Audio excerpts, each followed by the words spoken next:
सभी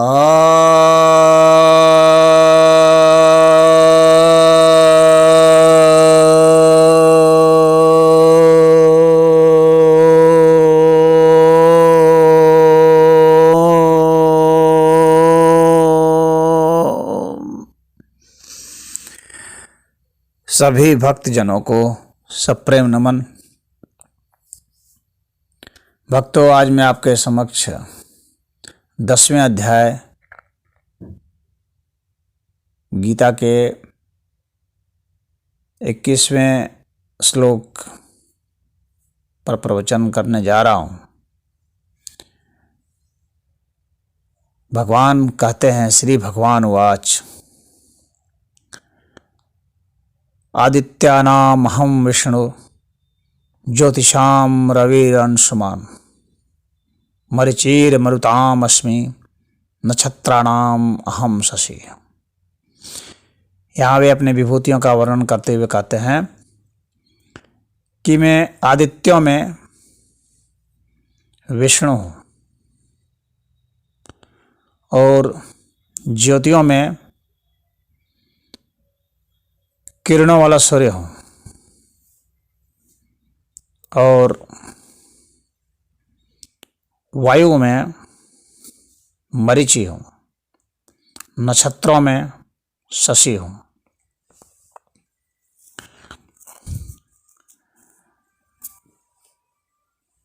तो पहली चीज़ यह बता दूं कि यहाँ पर जो है षष्ठी विभक्ति का प्रयोग हुआ है और षष्ठी विभक्ति में और संबंध के विषय में भी होता है और मुख्यता के अर्थ में भी उसको बताने के काम में लाते हैं। तो अगर मुख्यता के विषय में लाएंगे तो यहाँ पर आदित्यों में जो कहा गया है कि मैं विष्णु हूँ, तो यहाँ मुख्यता सिद्ध करने के लिए कहा गया है। आदित्य को यहाँ पर हमें कई अर्थों में समझना पड़ेगा। आदित्य अगर उस प्रसंग से देखें जो पुराणों के प्रसंग हैं कि अदिति जो है वह देवताओं की माता रही है और अदिति के 12 पुत्र थे, जिसमें कि धाता, मित्र, अर्यमा, शक्र, वरुण, अंश, भग, विवस्वान, पूषा, सविता, त्वष्टा और विष्णु। तो इनमें विष्णु जो है वे ही प्रमुख थे, वे ही इनके राजा थे, हालांकि वे बड़े नहीं थे। और यदि हम उसको वैदिक वांग्मय के हिसाब से देखें, अगर निरुक्त के हिसाब से देखें, तो आदित्य जो हैं वो वर्ष के जो 12 महीने हैं वे आदित्य कहलाते हैं। तो सभी जो मास हैं वर्ष के, तो ये आदित्य कहलाते हैं। और यहाँ पर सूर्य का एक नाम आदित्य है। तो अभी इन आदित्यों में, यानी ये सब जितने महीने हैं, इन महीनों में कार्तिक मास का जो सूर्य है उसका नाम विष्णु है। तो उस अर्थ में यहाँ उसकी प्रमुखता दी जाती है, क्योंकि कार्तिक मास का जो सूर्य है वो सभी प्रकार के सूर्य में श्रेष्ठ माना जाता है। उसकी चमक उस वक्त सबसे तीव्र मानी जाती है और स्वास्थ्यवर्धक भी। और अन्न को पकाने वाली किरणें उस वक्त पड़ती हैं, तो उसका चूँकि अन्न से ही पालन होता है, और यहाँ पर जो खरीफ फसल है, धान उस वक्त पकता है, तो विष्णु पालन के देवता माने जाते हैं। तो उस अर्थ में भी वहाँ विष्णु की मुख्यता है और कार्तिक मास के सूर्य की मुख्यता है।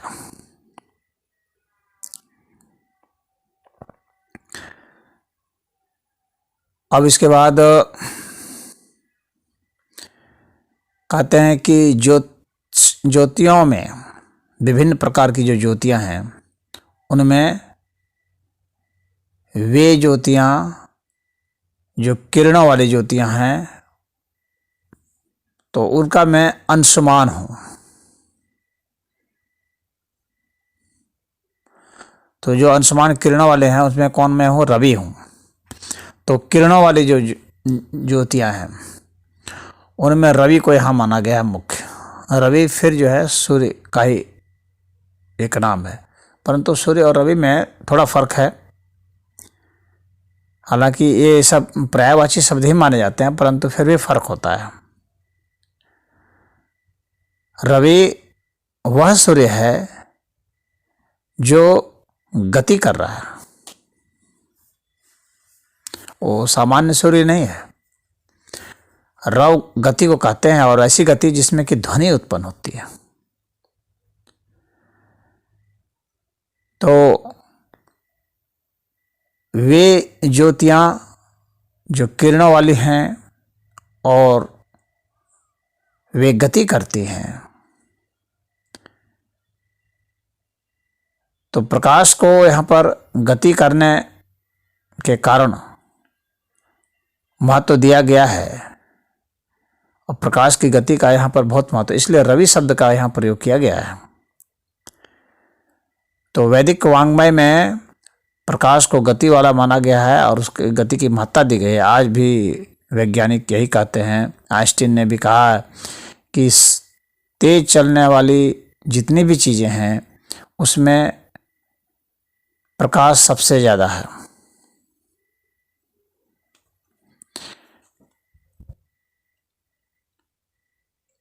तो 1,86,000 मील प्रति सेकंड की उसकी गति है, तो सबसे तेज गति है। और आइंस्टीन ने सिद्धांत दिया है कि कोई भी तत्व जो प्रकाश की गति से चलेगा वह प्रकाश ही हो जाएगा, बदल जाएगा प्रकाश में।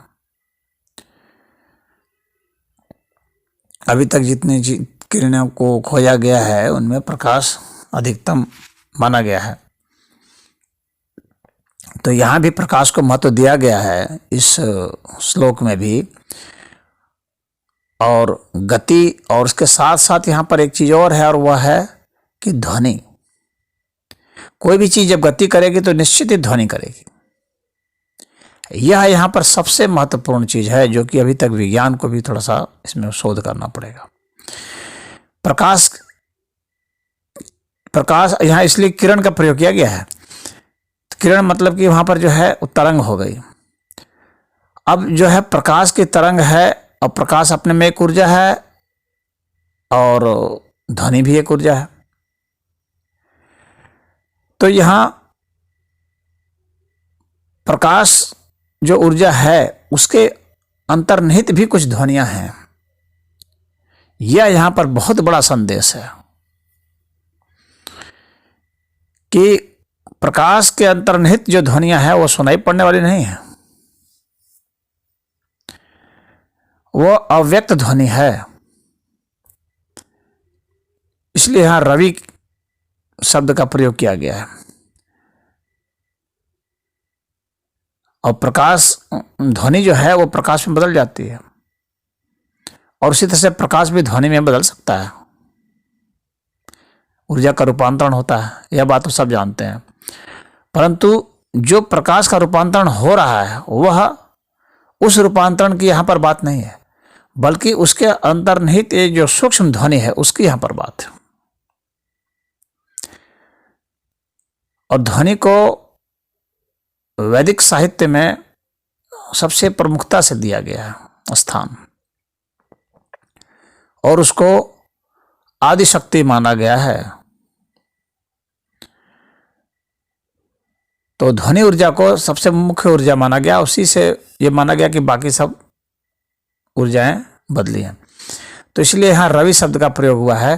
तो जितने भी किरणें वाली हैं, जितने भी ज्योति देने वाली चीजें हैं, तो उनमें से किरणों वाली जो गति करने वाली और जो साथ में ध्वनि करने वाली है, वह सूर्य भगवान कहते हैं कि मैं हूं, यानी उसकी प्रमुखता है। अब इसके बाद है मरीचिर मरुताम अस्मि।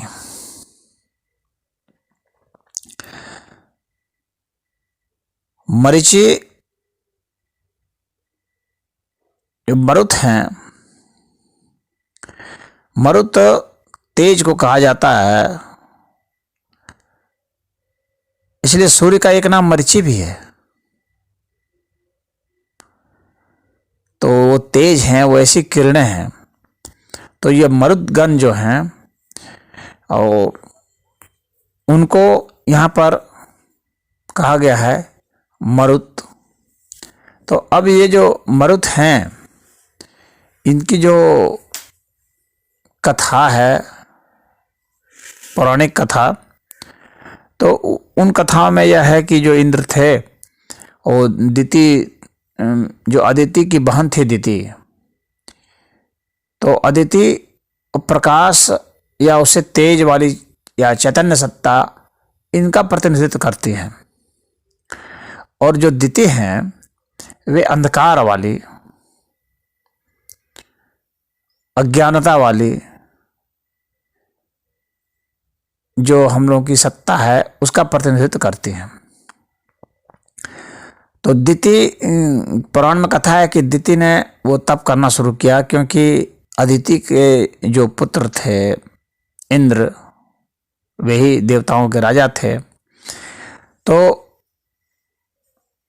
इंद्र को कैसे हटा देना है उसके पद से, देवताओं के पद से, और सत्ता पर काबिज करा देना है।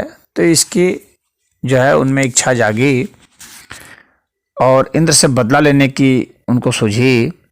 तो उन्होंने तप करना शुरू किया, और उससे जो है अब उनको गर्भ रहा। तो जब उनको गर्भ रहा, दिति और अदिति दोनों ही कश्यप मुनि के ही वो पत्नियां थी। तो अब जो उनको गर्भ रहा, तो उस गर्भ को इंद्र ने क्या किया कि नष्ट करने के लिए कई कोशिश की, और उसको नष्ट करने की कोशिश की, लेकिन वे गर्भ खंडित तो हो गए परंतु नष्ट नहीं हुए। तो वे 49 टुकड़ों में बट गए। तो बाद में उनको, इंद्र को भी बड़ा अफसोस हुआ, और उसके बाद उन्होंने कहा कि चलिए ये भी जो है हमारे उसमें शामिल रहेंगे, हमारे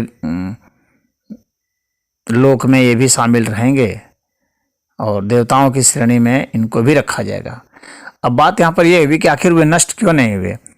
तो वे जो थे वे तेज स्वरूप थे, यानी यहाँ पर आपको यह अब समझना है कि अंधकार से भी प्रकाश उपजता है। अंधकार में भी गुप्त रूप से, यानी कितना भी गहन अंधकार क्यों न हो, उसमें भी प्रकाश तत्व है। कितनी भी अज्ञानता क्यों न हो, उसमें ज्ञान तत्व है।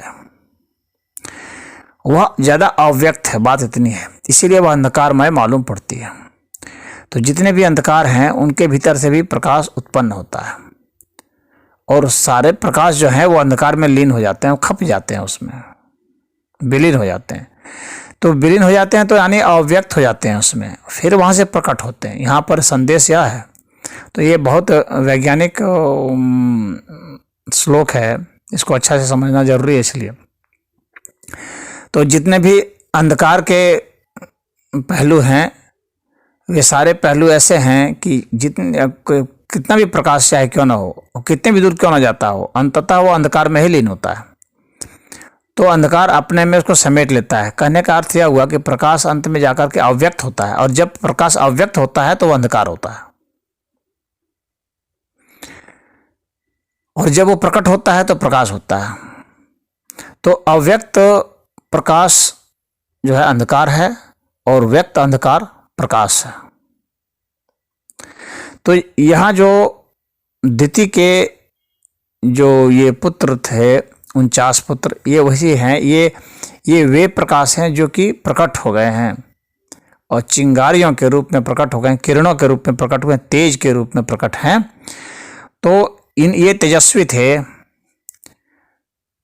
तो अब जो है उनको पुराणों में, वायु पुराण में इनका नामकरण किया गया है। कहने का मतलब भिन्न भिन्न प्रकार के जो प्रकाश होते हैं तो उनका यह नामकरण किया गया। और ये प्रकाश किस अर्थ में है? तो ये प्रकाश जो है वह वायु के अर्थ में है। यानी कहने का मतलब है कि जो ये प्रकाश है,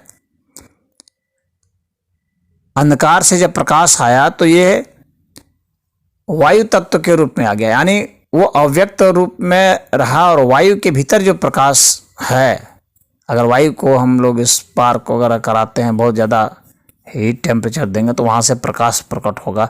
तो वायु के अर्थ में उनका तेज है, तो उसके भीतर में तेज है। प्रकाश से बेहतर शब्द का प्रयोग है, वह तेज है। तो यहाँ पर वायु पुराण में इनके नाम भी बताए गए हैं। सत्य ज्योति, आदित्य, सत्य ज्योति, त्रियक ज्योति, सच ज्योति, ज्योतिष्मान, हरित, हृतजित, सत्यजित, सुषेण, सेनजित, सत्यमित्र, अभिमित्र, हरे मित्र, कृत, सत्य, ध्रुव, धर्ता, विधर्ता, विधारय, ध्वांत, धुनि, उग्र, भीम, अभीयु, साचिप, इद्रक, अन्याद्रक, याद्रक, प्रतिकृत, ऋक्, समिति, संरंभ, इद्रक्ष, पुरुष, अन्याद्रक्ष, चेतस, समिता, समिद्रक्ष, प्रतिद्रक्ष, मरुति, शरत, देव, दिश, यजु, अनुद्रिक, शाम, मानुष और विष। अब यहाँ पर आप जो लिस्ट है वायु पुराण में मरुतों का, इसमें देख रहे हैं कि मरीचि का नाम नहीं है, क्योंकि भगवान ने यहाँ कहा है कि मरीचिर मरुताम अस्मि, तो मरुतों में मैं मरीचि हूँ। तो मरीचि का तो इसमें नाम ही नहीं है लिस्ट में। तो कहने का उनका यह मतलब है कि ये सब जो कि यह जो तेज स्वरूप है, वायु में जो तेज स्वरूप है सब, तो उसमें जो तेजस्वी किरणें हैं उन सभी में जो विद्यमान, तो उनका नाम मरीचि है। इसीलिए सूर्य का भी एक नाम मरीचि है। तो मरीचिर मरुताम अस्मि। अब इसके बाद है नक्षत्राणाम अहम शशि। नक्षत्रों में मैं शशि हूं, यानी चंद्रमा हूं। हालांकि यहाँ चंद्रमा का प्रयोग नहीं किया गया है, लेकिन जो अनुवादक लोग हैं उन लोगों ने चंद्रमा का प्रयोग किया है। लेकिन जब हम चंद्रमा और शशि का प्रयोग करते हैं तो ये अलग हो जाता है। ये अलग बात है कि जो चंद्र है उसको इन लोगों ने नक्षत्र माना है, और भगवान ने यहाँ पर शशि शब्द का प्रयोग किया है। चंद्र शब्द का भी प्रयोग कर सकते थे, लेकिन नहीं किया उन्होंने। लेकिन जो अनुवादक लोग हैं इन लोगों ने उसको चंद्रमा बना दिया है। अब ये हम देखेंगे कि नक्षत्र क्या है। ऐसे चंद्रमा को क्या माना जाता है, अभी वैज्ञानिक पद्धति से हम देखते हैं तो चंद्रमा जो है एक उपग्रह है, न कि नक्षत्र। तो उस हिसाब से तो यहाँ पर गीता गलत हो जाएगी कि चंद्रमा तो भाई उपग्रह है, ग्रह भी नहीं है, और यहाँ पर नक्षत्र की बात की गई है। नक्षत्र तो तारा पुंज होता है, तो तारों का जो पुंज है वह नक्षत्र कहलाता है। लेकिन चंद्रमा तो अपने आप में एक उपग्रह है, तारा भी नहीं है, तारों का पुंज की तो बात दूर रही। तब तो ये गीता का श्लोक यहाँ पर गलत हो जाएगा वैज्ञानिक दृष्टिकोण से। लेकिन भगवान ने यहाँ पर चंद्रमा शब्द का प्रयोग नहीं किया है, शशि शब्द का प्रयोग किया है। तो जितने भी नक्षत्र हैं, जैसे अश्विनी है, भरणी है, कृत्तिका है, इस तरह से 27 नक्षत्र हैं। तो वे जो 27 नक्षत्र हैं, उन 27 नक्षत्रों में यहाँ पर शशि शब्द का प्रयोग किया गया है। तो शशि शब्द का जो प्रयोग किया गया तब वह तो चंद्रमा है नहीं, शशि। अब मैं आपको यह चंद्रमा की जो अनुवाद करने वाले लोग हैं, जिन्होंने चंद्रमा को नक्षत्रों का वो रखा है। अब ज्योतिष में इसका प्रयोग होता है कि उसको कह देते हैं कि चंद्रमा को बना दिए हैं। लेकिन यदि हम शुद्ध रूप से श्लोक में जाएं तो श्लोक तो यही कह रहा है कि शशि है, यानी तारों का जो पुंज है वह शशि है, न कि यहाँ पर भगवान का मत चंद्रमा से नहीं है। इस बात को समझ लेना चाहिए। और जिन लोगों ने अनुवाद कर दिया है शशि और चंद्रमा में, जैसे मैंने बताया कि सूर्य और रवि में भी अंतर होता है, उसी तरह से चंद्रमा और रवि में अंतर होता है। ये बात अलग है कि ज्योतिष में जो है चंद्रमा को एक ग्रह मान लिया गया है। अगर ज्योतिष विज्ञान देखें तो वहां पर चंद्रमा एक ग्रह के रूप में है, न कि नक्षत्र के रूप में। और यहाँ जिन लोगों ने अनुवाद किया है, और अधिकतर जितने भी ये अनुवाद करने वाले हैं, इन लोगों ने सभी ने शशि को वो चंद्रमा मान लिया है। जबकि नक्षत्रों की जो लिस्ट है उसमें चंद्रमा है ही नहीं। तो फिर वहां पर इसको चंद्रमा कैसे कहेंगे? नक्षत्रों की लिस्ट में देखिए 27 नक्षत्र जो है अश्विनी, भरणी, कृत्तिका, रोहिणी, मृगशिरा, आर्द्रा, पुनर्वसु, पुष्य, आश्लेषा, मघा, पूर्वा फागुनी, उत्तरा फागुनी, हस्त, चित्रा, स्वाति, विशाखा, अनुराधा, ज्येष्ठा, मूल, पूर्वाषाढ़ा, उत्तराषाढ़ा, श्रवण, धनिष्ठा, शतभिषा, पूर्वा भाद्रपद, उत्तरा भाद्रपद और रेवती। तो ये नक्षत्र हैं। यहाँ पर आप देखेंगे कि चंद्रमा का तो नाम ही नहीं है। तो जब चंद्रमा का नाम नहीं है इस नक्षत्र में, तो फिर नक्षत्र नाम अहम शशि भगवान कैसे कह सकते हैं? फिर तो उसमें से किसी नक्षत्रों का नाम लेते। 27 नक्षत्र में एक और जो नक्षत्र आता है अभिजीत नक्षत्र कहा जाता है, 28वां नक्षत्र मान लीजिए। ज्योतिष में उसको अभिजीत नक्षत्र भी कहते हैं। तो ये जो तारों का जो पुंज है, इसको भगवान ने यहाँ शशि कहा है, और उसको जो है इन सभी नक्षत्रों का अधिपति कहा है। और यह चंद्रमा नहीं है। अगर हम, चूंकि जब इसकी बात होगी खगोल विज्ञान की, तो उसमें जो वैदिक वांग्मय है, तो उसमें जो चंद्रमा का जो स्थान है, तो उसको तो ग्रहों में मान लिया गया है। तो यहाँ पर हम यह देखते हैं कि यहाँ शशि का जो वह अनुवाद है चंद्रमा के रूप में, यह सम्मत नहीं है।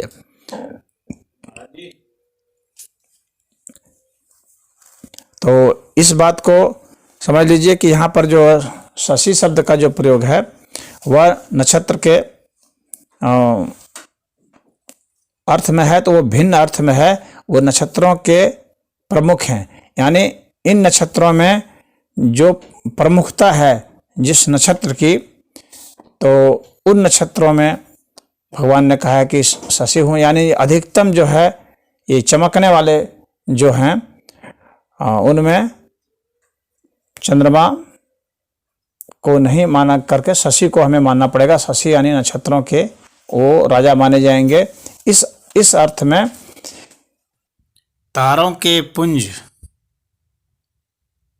के जो मुखिया होंगे, यानी मुख्य रूप से जो चमकने वाले होंगे प्रतिनिधि तत्व, उन्हीं को शशि कहेंगे। यहाँ पर भगवान का आशय इतना ही है।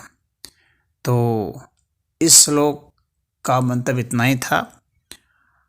और अब जो है हम आगे के श्लोक में भगवान की अन्य विभूतियों को देखेंगे। ओम हरि।